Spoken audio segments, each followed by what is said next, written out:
Good morning. It's January. It was January last week too, so I got to stop using that. I'm just trying to get used to the idea that it's January. There's times my brain is still in October. Yeah. Until the snow came, it still felt like October. It's January? Obviously, somebody hasn't been listening. Anyways, it does feel like January now because there's some snow, and so that's just another visual. But we're glad you're with us. We are excited to start a new year.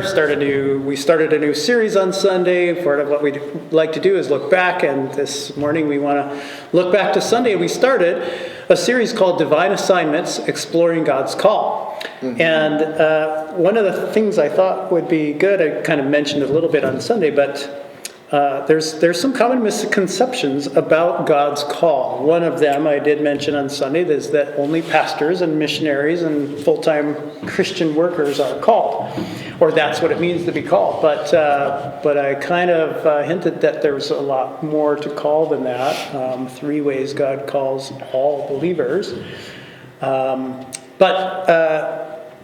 What are some common misconceptions that we have heard or that we know people have about God's call?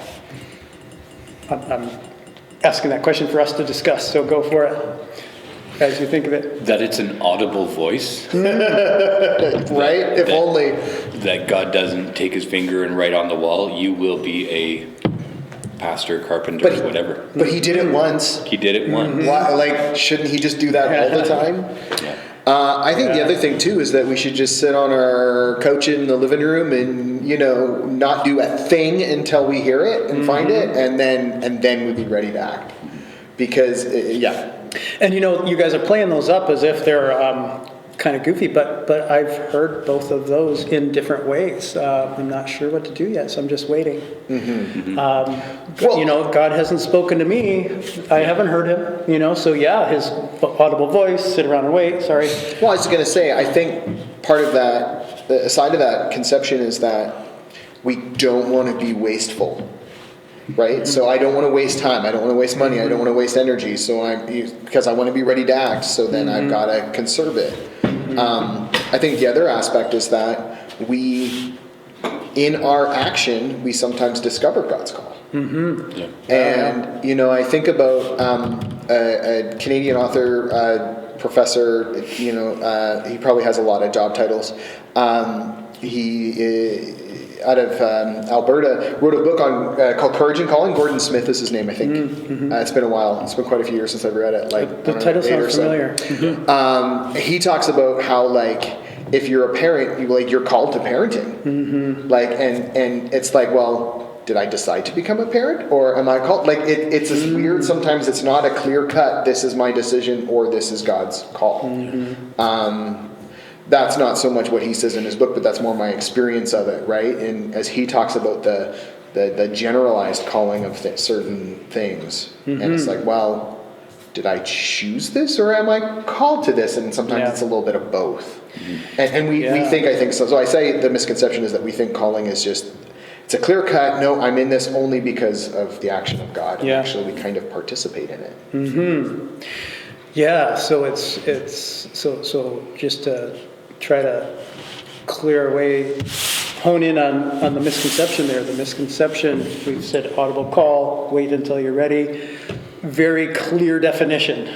Clear definition, and clearly this is what I meant to do because it's only 100% God's will and acting in my life, and isn't all, but right? Yeah.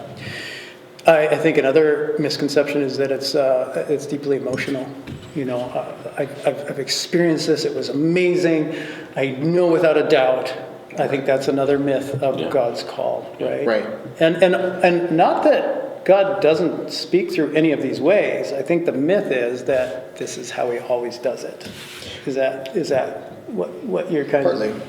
I think also that it's clear, right? We want it to be really we want the Moses burning bush kind of thing. Mm-hmm. There's no way this mission could come except it's got to be something somewhat miraculous and somewhat super clear. And yet, in the midst of all of those, you look at that. You look at and the judges, oh, come on now. Anyways, the fleece on the Gideon? Gideon, right? I was gonna say, Yeah. Gideon, right? Like in both of those, there's also, God, are you sure? I know you're talking through a miracle. I know this is unbelievable, and you're providing me with more than enough evidence to say yes, I should. But I'm actually going to question it a little bit, right? Like, so even that sense of clarity is tough too, because like we want to be sure, we want to really be sure, we want to super be sure, but even then we kind of go with some hesitation. And even then, like, you know, Gideon had to even hear, you know, that guy talking. You know, there's also those reinforcement times where that calling needs to be reinforced, and I think sometimes we just don't trust God. Well, and you know, that story is actually misunderstood a lot of times. Yeah. We think, just put a fleece out, as if that's the idea of the story is to tell you how to put a fleece out. Actually, it's talking about the mistrust, the faithlessness of Gideon, and how God had to bring him along. So it's not like we should be putting out a fleece. But I think there is an unclarity. Right, but even in that is another misconception that God only calls, the misconception is that God only calls the super holy, the super have it all together kind of people. Yeah. Well and educated. actually God calls even the messes of people, the people who stutter, the people who don't trust, the people who, have a tendency towards womenizing, the people who, you look at, and I'm just starting to list biblical figures who have these flaws, right? And look at who God, so God calls all those people. Yeah. And then even you step into the New Testament, look at who his disciples were. Yeah.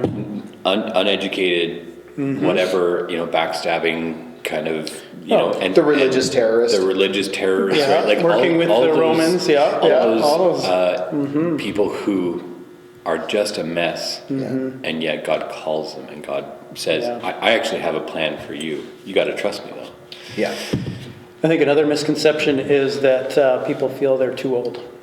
At some point. Or too young. Too young. Or too young. The age is a barrier. Yeah. Yeah. And I'd say the other thing is that the misconception is that God only calls people to like super holy things. And you started down that road by talking about pastors and missionaries, but I think we can forget that actually God calls people to teaching. God calls people to... Not that those aren't holy. But we misconceive them as being secular or being, earthly or whatever. Like we don't think of them as the things that God would call us to. Yeah. Because when we look at the Bible, we see God calling people to like... oh yes, be the mother of God, or lead Israel. But what about just the people God calls to? I think Starbucks can be a calling. I think McDonald's can be a calling, where you're working with people who and being a light in that environment. I've already mentioned, I think parenting is a calling, and I there's so many things. One of the things we talk about with the youth this week, as we started looking at the same series of things, and when I was talking about calling with them, I think about a Rick Warren quote from a number of years back, actually his TED Talk, which is very, go look up Rick Warren's TED Talk, it's excellent. It's classic. In there he talks about, like, what makes God smile is when you live out, and I'm paraphrasing because I don't remember it perfectly, but when you make God smile when you live out, what he made you to do. And we look at your unique, your passions, the things that excite you, and when you engage those in line with your skills, the things God made you good at, which, when we also think about our skills, like we also work to improve them, right? But it's the things God gave us a passion for, coupled, to work out the things that God made us good at, and when those things combine and collide, I think we're right in the middle of our calling. Yeah, and I've even heard, I don't know if this is going off track, but when those two align with the need of the world around us, that trifecta, that's pretty awesome. Yeah. And just going even further down that road, God, I think, has called us to where we are, usually. Like, I am on the road that I am, surrounded by the neighbors I am, because I'm uniquely, he's put my personality and my family and my circumstances uniquely in this space. because that's how he'll reach that area, you know.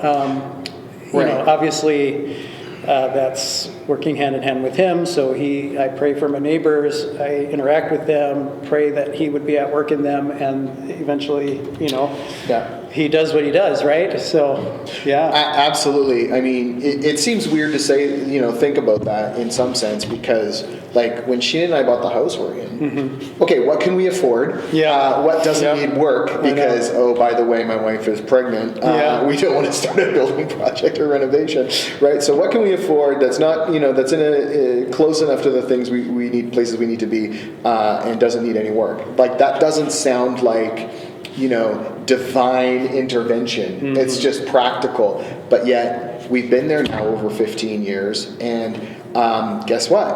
It's not just so that God put us there, but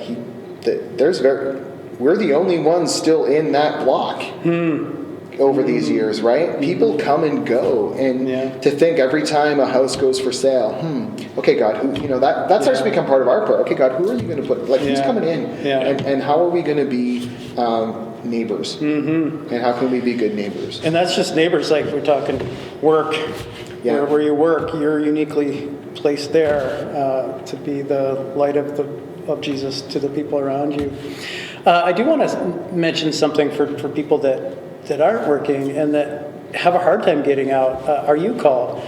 I think the most what God calls us is to be in relationship with Jesus, be forgiven, be a child of God, and then to be holy, which we talked about a little bit. We could go on what this means. Are we holy? Yes and no. Will we be holy? Yes. There's this already not yet. We are holy. God sees us as holy because of what He has planned and what He's doing, and He sees us as right before Him because of Jesus. But there's a lot of work that has to happen. I'm like, I just did that. I'm not holy. Well, it's a progress, right? And there's a lot of nuance to that. However, if you think of being called as a doing and you can't do, you would get frustrated. And it's about being, So I'm in relationship with Jesus. I'm in the world. I'm where I'm at. Then maybe what you do is you pray, and you be, and I don't want you to feel like if you're calling, you have to be doing something, and if you can't do anything, you're not called, right? Anyways, any other thought? I mean, we're not going to solve all these myths. Give you Mythbusters. It's not to. Right now, we're just kind of talking about. We will over the course, I hope. But I just thought, hey, what are some of the myths that people have? And these are misconceptions. They are myths about God's call. Any other thoughts?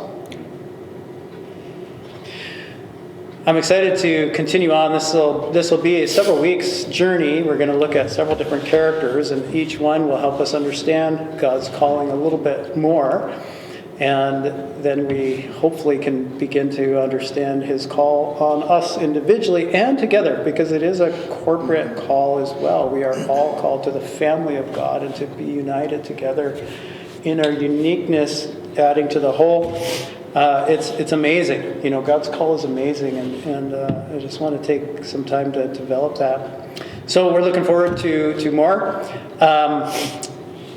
Next Sunday, this coming Sunday, do you want to tell us what's happening, Kevin? Yeah, following the service, we're going to come into this room, sit around tables just like this, sit and have a coffee and have a soup and connect with each other. And hopefully, because it's right after the service, hopefully you'll be able to chat with somebody across the table about calling this Sunday and be able to connect in that way and just enjoy people around your table and just see. So we're going to finish the service, walk right into here, have some soup and enjoy it. And we have lots of people serving and providing soup. So thank you to all of them for that. And it's all taken care of. Just come and enjoy. And it's a little ways down the road, but you want to just tell us a little bit about a youth thing coming up? You mean the thing that's in over a month from now? Yeah. just to spark it, and then we'll wait a couple weeks and then we'll tell it again. Sure. I mean, think it would be our 4th upcoming, just a West Kelowna-wide youth gathering. We did a couple last year. We did one already in the fall this year, and so now we're looking forward to continuing that with other West Kelowna churches. So it's you and a couple other youth pastors, a couple other youth workers in West Kelowna. Yep. Combined for an evening, and you all kind of play a role and just interact with the kids that are there, and it's youth from all over Kelowna are welcome. That's pretty cool. Yeah. I love how our churches work together so well. It's a beautiful thing. We do work together well, and one of those things that happens is Good Friday service. It's a few months away. I'm looking way far away, but we usually work together for that too. So it's almost, Jeff, like we don't have enough to talk about this week. No. You know what? I'm just. I know you're excited about these I'm things. excited You just want everybody to know. And I'm thinking really about good. call, and I'm like, hey, we're called to this place, West Kelowna, that right? would be one of the other misconceptions. One is that that the calling is just something you do by yourself. That it's just you and Jesus off in a little quiet corner. Yes. No, you're right. We're called to partner. We're called to build a kingdom that involves all of these, Christians, and it's like, okay, so that's one of there's a couple ways we work together in that. Yeah. It's good. Yeah. We are called to be a part of the body. And the body is bigger than Lakeview, Yeah. What? thankfully. Because there's some beautiful expressions that come in when you branch out. Right? Oh, yeah. That is one of the cool things about our West Kelowna youth events is seeing our little I make fun of my Baptistness. Like all the Pentecostals are like jumping and praising Jesus, and I'm just like. But anyways, it's a beautiful thing. It really is. Yeah, and it just speaks to the different personalities that individuals have, that local churches have, but those are all part of His kingdom, and God uses all of us in our brokenness, in our getting things wrong. He still uses us, right? And so I guess maybe that's encouraging to you when you think about call. You don't have to be perfect, right? And so lots more to come. We're excited to journey together. So hope you have a great rest of your week, and we look forward to seeing you on Sunday and having soup together after. It's going to be great. God bless you.